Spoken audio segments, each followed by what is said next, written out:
Mire, yo quiero hacer una argumentación simplista, pero que pretendo que ilustre el punto final que quiero esbozar. Seguramente el presidente Uribe en su presentación entrará en lo que es la política de la lucha contra la pobreza, que por supuesto él conoce mucho mejor que yo.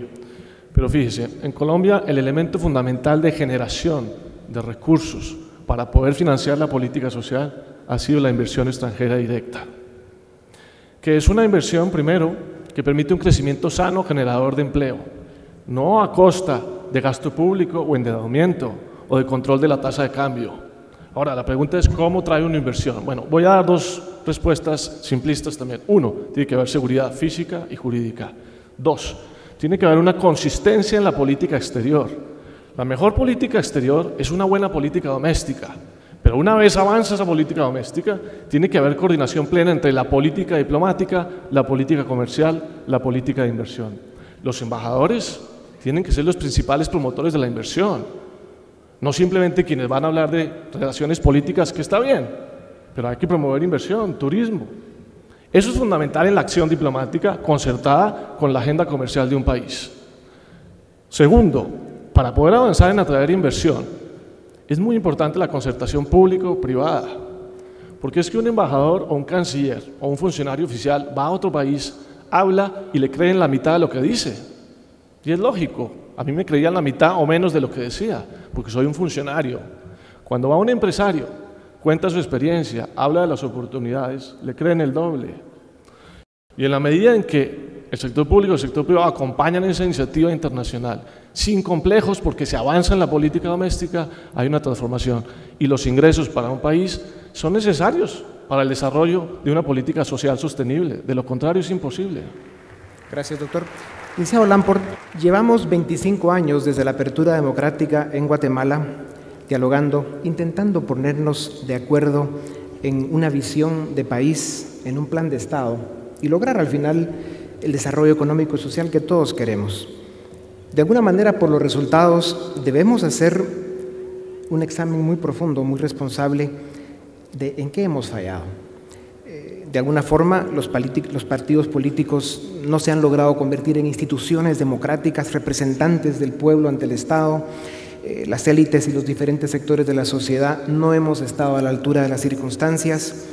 Y después de 25 años que vemos lo que está pasando en el resto del mundo, en el Asia, ese enorme crecimiento que se está dando allá y el impacto que va a tener en esta parte del mundo cuando esa demanda empiece a dar enormes aumentos de precios en las materias primas y que nos ponga un problema más de los que ya tenemos. No podemos negar en Guatemala y algunos otros países de América Latina, esos que llaman del ALBA o cercanos al ALBA, que han llevado a sus sociedades, a sus pueblos, a un conflicto sin precedentes, a unos niveles de confrontación muy peligrosos. Negar que Guatemala está en este momento en un punto de inflexión y que tiene ciertas amenazas que deben ser analizadas y confrontadas de una manera responsable en lo que respecta a perder muchos de esos valores democráticos que hemos logrado construir y que se nota fácilmente viendo la dificultad que hay en fortalecer la institucionalidad democrática del país. Tenemos problemas muy serios, hay confrontación, estamos a 11 meses escasos del próximo proceso electoral y ni siquiera se sabe en Guatemala con qué documento de identidad se va a votar. Se habla de cédula, se habla de un DPI, pero tenemos un problema serio que hay gente que ya no tiene la cédula y que su DPI tiene problemas, etcétera, etcétera.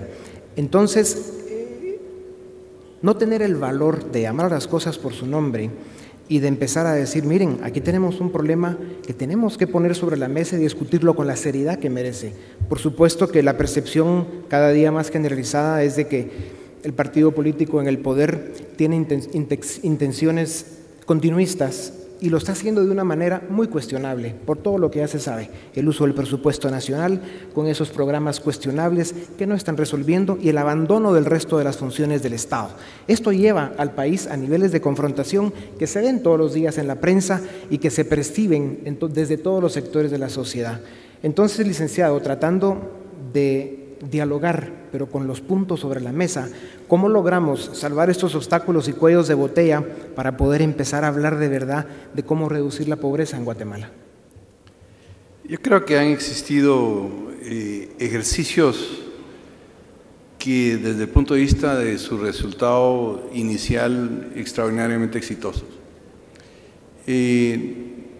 Para mencionar algunos en el contexto histórico reciente, tal vez uno de los ejercicios con una característica diferente, que tiene sus grandes admiradores y tiene algunos sus detractores, fueron toda la estructuración de los acuerdos de paz.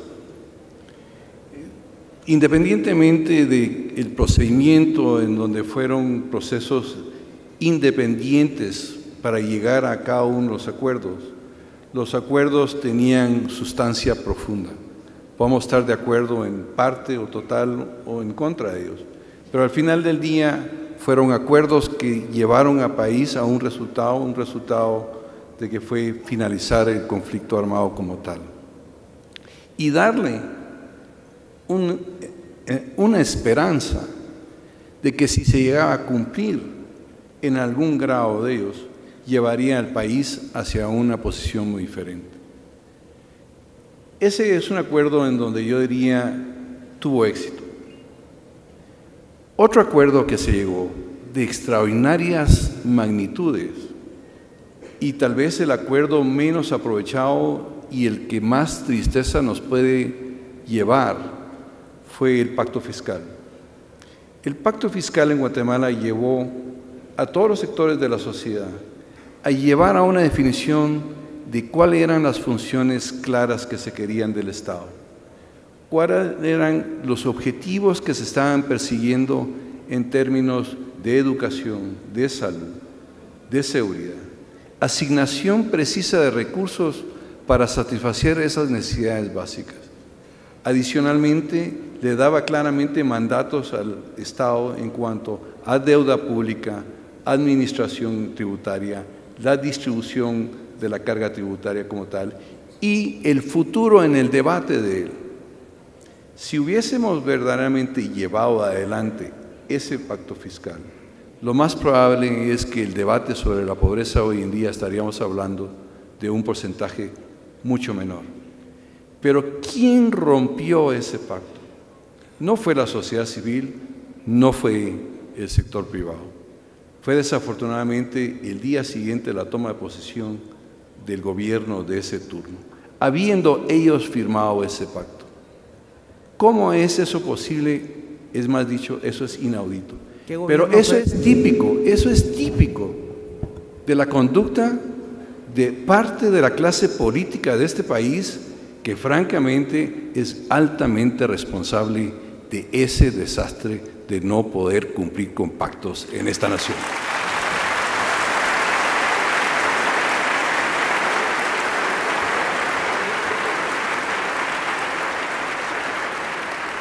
El pacto fiscal. Licenciado Lamport, solo para recordar qué gobierno fue ese. Poco de tiempo. Bueno, los dos fueron en la época del presidente Arzú. Uno fue claramente los acuerdos de paz y el otro fue la consecución y la llegada al acuerdo.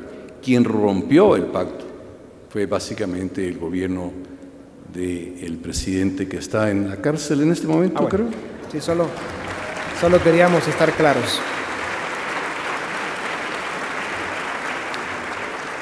Vamos a regresando, bueno, me habían estado mandando a corte, así que volvemos en un momento para seguir con Libre Encuentro.